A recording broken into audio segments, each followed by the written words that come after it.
This is a Rekonto retelling of Alyosha the Pot by Leo Tolstoy. Alyosha was the younger brother.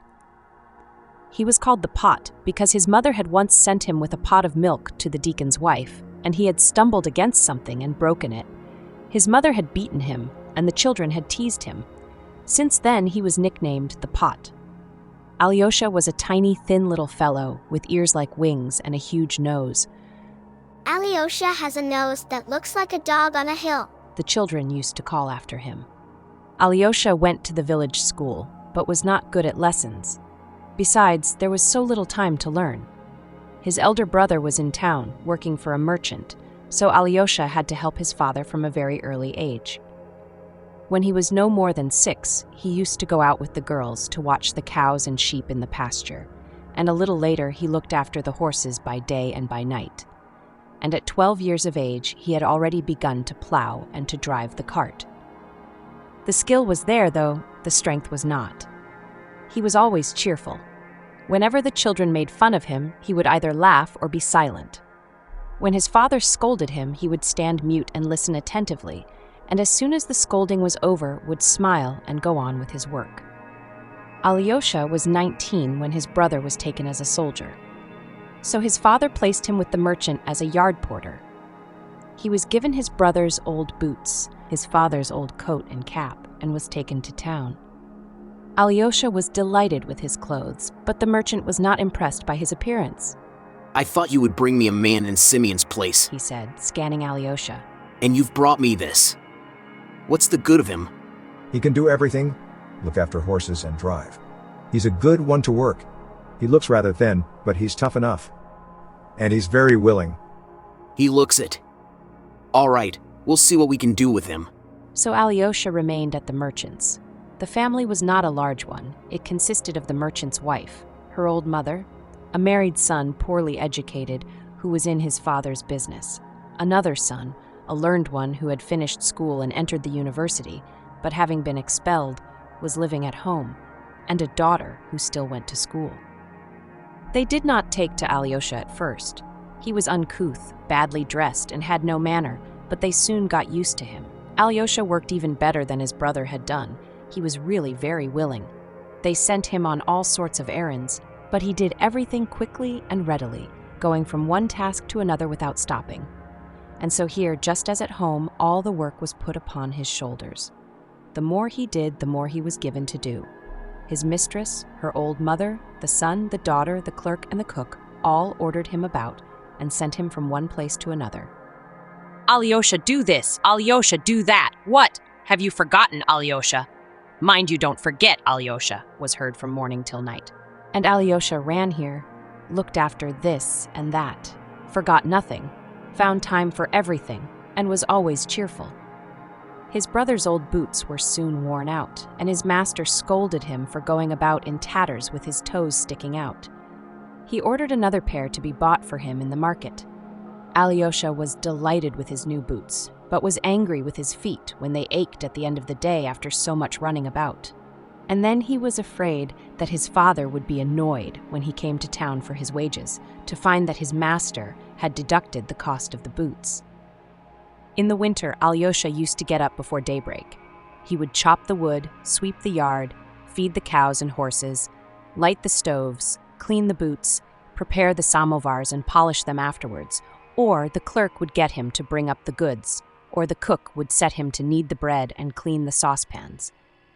Then he was sent to town on various errands to bring the daughter home from school, or to get some olive oil for the old mother. "Why the devil have you been so long?" First one, then another, would say to him. Why should they go?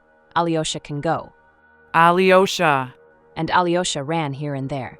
He breakfasted in snatches while he was working, and rarely managed to get his dinner at the proper hour. The cook used to scold him for being late, but she was sorry for him all the same, and would keep something hot for his dinner and supper. At holiday times there was more work than ever, but Alyosha liked holidays because everybody gave him a tip. Not much certainly, but it would amount up to about 60 kopecks, one's D, his very own money. For Alyosha never set eyes on his wages. His father used to come and take them from the merchant, and only scold Alyosha for wearing out his boots. When he had saved up 2 rubles, force, by the advice of the cook, he bought himself a red knitted jacket and was so happy when he put it on that he couldn't close his mouth for joy. Alyosha was not talkative. When he spoke at all, he spoke abruptly, with his head turned away. When told to do anything, or asked if he could do it, he would say yes without the smallest hesitation and set to work at once. Alyosha did not know any prayer and had forgotten what his mother had taught him. But he prayed just the same, every morning and every evening, prayed with his hands, crossing himself. He lived like this for about 1.5 years, and towards the end of the 2nd year, a most startling thing happened to him. He discovered one day, to his great surprise, that in addition to the relation of usefulness existing between people, there was also another, a peculiar relation of quite a different character. Instead of a man being wanted to clean boots and go on errands and harness horses, he is not wanted to be of any service at all, but another human being wants to serve him and pet him. Suddenly, Alyosha felt he was such a man. He made this discovery through the cook Ustinia. She was young, had no parents, and worked as hard as Alyosha. He felt for the first time in his life that he, not his services, but he himself, was necessary to another human being. When his mother used to be sorry for him, he had taken no notice of her. It had seemed to him quite natural, as though he were feeling sorry for himself. But here was Ustinia, a perfect stranger, and sorry for him. She would save him some hot porridge and sit watching him, her chin propped on her bare arm with the sleeve rolled up, while he was eating it. When he looked at her, she would begin to laugh, and he would laugh too. This was such a new, strange thing to him that it frightened Alyosha. He feared that it might interfere with his work, but he was pleased nevertheless, and when he glanced at the trousers that Ustinia had mended for him, he would shake his head and smile. He would often think of her while at work or when running on errands. "A fine girl, Ustinia," he sometimes exclaimed. Ustinia used to help him whenever she could, and he helped her. She told him all about her life, how she had lost her parents, how her aunt had taken her in and found a place for her in the town, how the merchant's son had tried to take liberties with her, and how she had rebuffed him. She liked to talk, and Alyosha liked to listen to her. He had heard that peasants who came up to work in the towns frequently got married to servant girls. On one occasion, she asked him if his parents intended marrying him soon. He said that he did not know, that he did not want to marry any of the village girls. Have you taken a fancy to someone, then? "I would marry you, if you'd be willing." Get along with you, Alyosha the pot, but you've found your tongue, haven't you? She exclaimed, slapping him on the back with a towel she held in her hand. "Why shouldn't I?" At Shrovetide, Alyosha's father came to town for his wages. It had come to the ears of the merchant's wife that Alyosha wanted to marry Ustinia, and she disapproved of it. What will be the use of her with a baby? She thought, and informed her husband. The merchant gave the old man Alyosha's wages. How is my lad getting on? I told you he was willing. That's all right, as far as it goes, but he's taken some sort of nonsense into his head. He wants to marry our cook. Now I don't approve of married servants. We won't have them in the house. Well, now, who would have thought the fool would think of such a thing? The old man exclaimed. But don't you worry. I'll soon settle that. He went into the kitchen and sat down at the table waiting for his son. Alyosha was out on an errand and came back breathless. I thought you had some sense in you, but what's this you've taken into your head? His father began. Nothing. How? Nothing? They tell me you want to get married. You shall get married when the time comes. I'll find you a decent wife, not some town hussy. His father talked and talked, while Alyosha stood still and sighed. When his father had quite finished, Alyosha smiled. "All right. I'll drop it." Now that's what I call sense. When he was left alone with Ustinia, he told her what his father had said. She had listened at the door. "It's no good. It can't come off. Did you hear? He was angry. Won't have it at any price." Ustinia cried into her apron. Alyosha shook his head. "What's to be done? We must do as we're told." Well, are you going to give up that nonsense, as your father told you? His mistress asked, as he was putting up the shutters in the evening. "To be sure we are," Alyosha replied with a smile, and then burst into tears. From that day, Alyosha went about his work as usual and no longer talked to Ustinia about their getting married. One day in Lent, the clerk told him to clear the snow from the roof.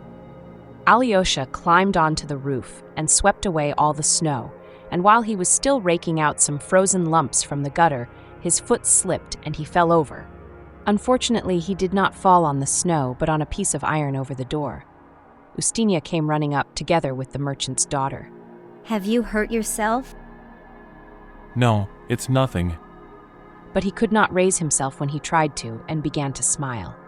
He was taken into the lodge. The doctor arrived, examined him, and asked where he felt the pain. I feel it all over. He said. But it doesn't matter. I'm only afraid Master will be annoyed. Father ought to be told.